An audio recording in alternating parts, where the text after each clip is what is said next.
Let's do a quick overview of what I just received. I received the QK-ELRS 2.4 gigahertz module. So this is the module itself. This is the antenna, and this is how the receiver comes. Very standard anti-static packaging.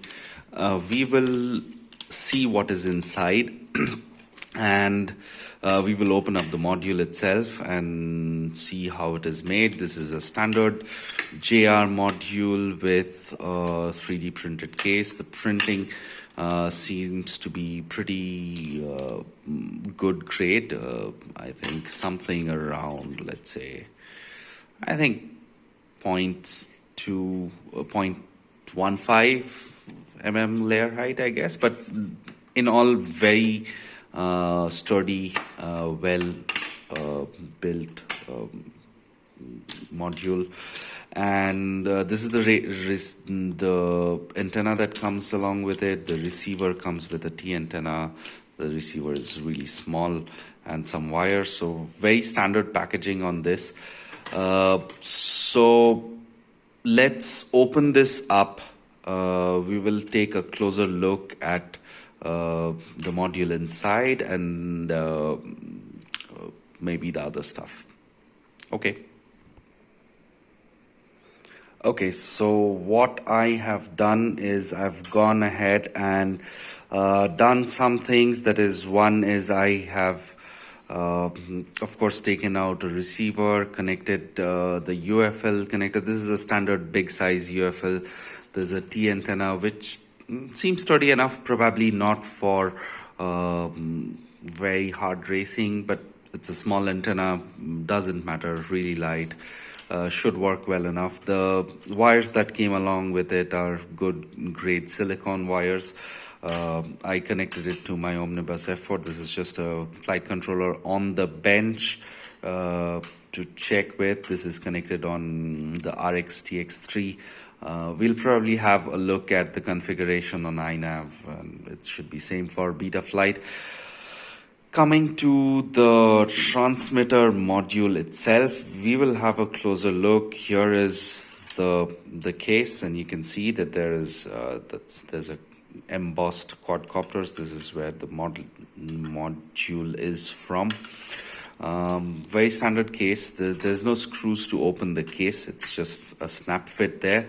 However, the board is mounted with 3 M2 size screws on the end, pretty well mounted. Now let us have a way closer look at the module itself. So as we close in, we can see that this is the USB to serial. The USB port is right here. So this is a mini USB port. That's how you program the module.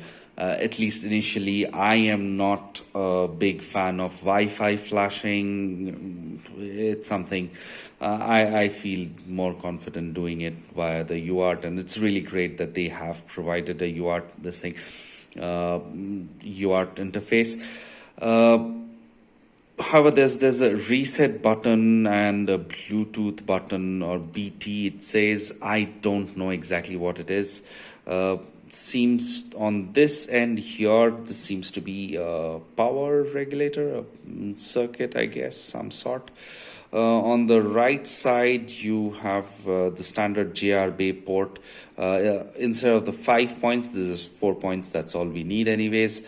So those are the 4 points. Mind you that the standard connection to OpenTX is on Crossfire for this for all ELRs actually.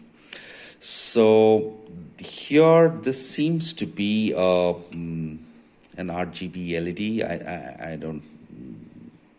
I'm pretty sure this is an RGB LED.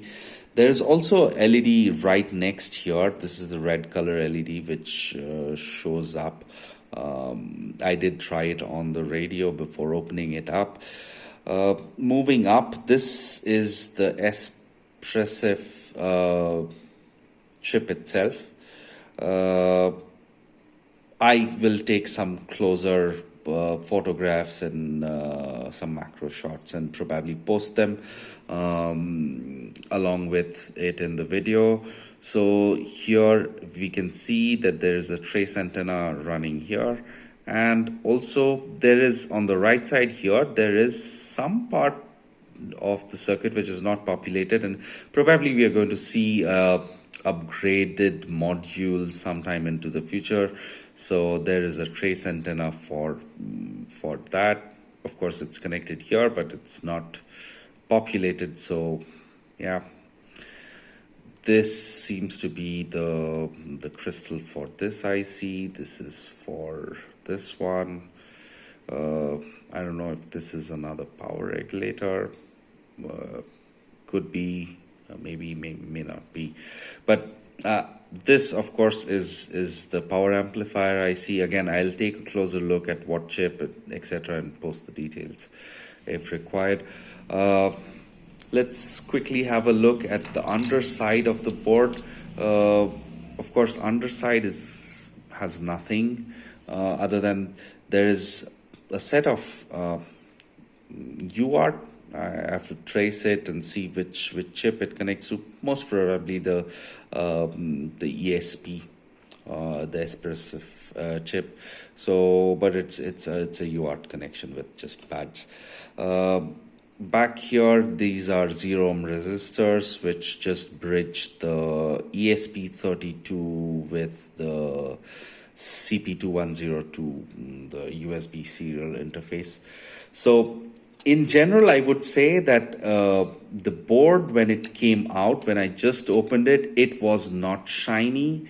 It had some tacky, sticky kind of a thing on it, and I was not very comfortable with that. So I just gave it a good thorough wash with isopropyl, and now it looks much better. It has really solder quality seems pretty decent. There's no dodgy out of place components. Even the small 0402, 0603 components seem to be all very well placed, as in general. So I think in general this looks really well soldered. Just one only gripe is that I would say two things, in fact. One is I would have loved a dab of glue on that, at least hot glue or whatever, some kind of silicone glue to hold this thing here. And primarily the reasoning being that if this pops out, you burn the board. Just as simple as that. It's a TX without the connector. You most probably will burn the board.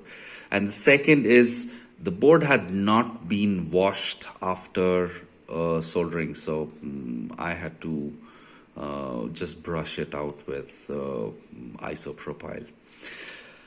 That's it. At the top, this is an SMA connector. This is an SMA female, an SMA male antenna. Something odd on the antenna. This might be on purpose. I will have to compare it with maybe a self-made antenna or something similar. But what I find really odd is that if I look at the length, this is supposed to be a normal dipole. So this is at 24.66 on one side, and on the other side it is much shorter at 21. So again, I would just go out and fly with this and test the range, and we will see from there. Coming to the receiver, I think again the receiver did not have that tacky thing on it. Somehow it was well soldered and everything. Let me see if I can get this to focus. Of course it's shrink wrapped. What came along with the receiver was quite a I believe it's a 20 millimeter heat shrink. I put a 10 millimeter heat shrink because that was just good and enough for this. So maybe, this is a supply chain issue. They would put in the right size of heat shrink inside. So this has the ESP01F module completely on one side of the board, a small linear power regulator, I guess, and on the other side is a QFN package. Again, I am not too very sure. Probably an STM controller or something to do the controlling, or something as in. The connections are very simple, as with all ELRS stuff. There's just starting from this end, this ground, 5-volt transmit and receive. So it's marked as the ground is marked with nothing. Then there's 5. Then there is T for TX and R for RX, which is of course cross connected to the FC. So this was a quick overview of the module. I will put all of this together, and we will go out and fly, probably send it out on a long autonomous mission, see how far we have control range, how far we have telemetry. So all of this is to be seen. Now, just a small tip, I will probably make a separate video about flashing, but flashing this module, it's just suggested keep the auto Wi-Fi off, like the option in ELRS configurator as off, and just flash with the same passphrase, and it should just bind. There is no problem with it. The module does go up to, I guess, 250 milliwatt. That's what I was told, but then we'll have to see if these components heat up or something like that. So I would keep it at lower milliwatts, and then if I lose range, add more power and see. But yeah, let's see as in how this, of course, I am not going to compare it head to head with my R9M. So this is R9M on the inside with the fan mod, so I can go up to 2 milliwatts. So I have a heatsink here with the fan and stuff. So of course I'm not going to compare this with this. This 900 megahertz doesn't make sense. This 2.4, this would be super cool to have with 5.8 and ELRS, and the price and availability of it in India sounds really promising, as in we get it really quick, and yeah, that's great. So see you in the next part.